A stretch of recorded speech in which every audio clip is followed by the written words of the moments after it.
لوګر چې د هیواد یو له کرنیزو ولایتونو څخه دی څه باندې 80 سلنه اوسېدونکي پر کرنه بوخت دي. د دې ولایت بزګران خوښ دي چې سږ کال د غنمو حاصلات د تیر کال په نسبت ښه شوي او هیله لري چې اسلامي امارت به یې لاسنیوی وکړي او د غنمو حاصلاتو ته به یې ښه بازارموندنه وکړي.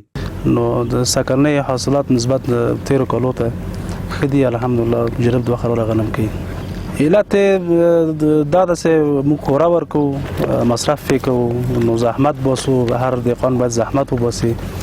د زحمت پایله و نتیجه ده چې یو دهقان ښه حاصلات اخلي. بس خود باید خود بیخی امارت اسلامی که آمده بیخی قراری است اینجا. خب ما باید گشتم نمیتونیم اینجا دز و دوز میشو میدیم یک سال کار میکنیم یک سال خانه میبودیم.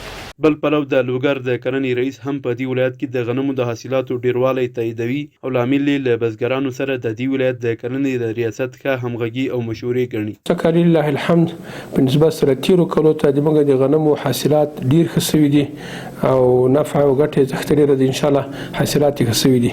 دا په دې خاطر باندې ځکه چې تیر کال په 1400 اول کې یو کال کې زموږ ځکه چې څومره کرل سوي وه 2300 هکتار ځکه کرل سوی وه چې د هغو ټول حاصلات تخمیني 2440 ټنه غنم سوي وو او سږ کال یې چې 1402 کال ده بیا 2400 هکتار ځمکه کرل سوې ده چې موږ څومره معلومات کړي دي. د هغه حاصلات بیا سږ کال یې تخمینا انشاءالله 46040 ټنه غنم کیږي انشاءالله. څومره معلومات چې موږ کړي نو تقریبا د سږ کال او د تیر کال حاصلاتو تفاوت 13% تفاوت راغلی ده. نو حاصلات ځکه د سږ کال الحمدلله ډیر ښه دي.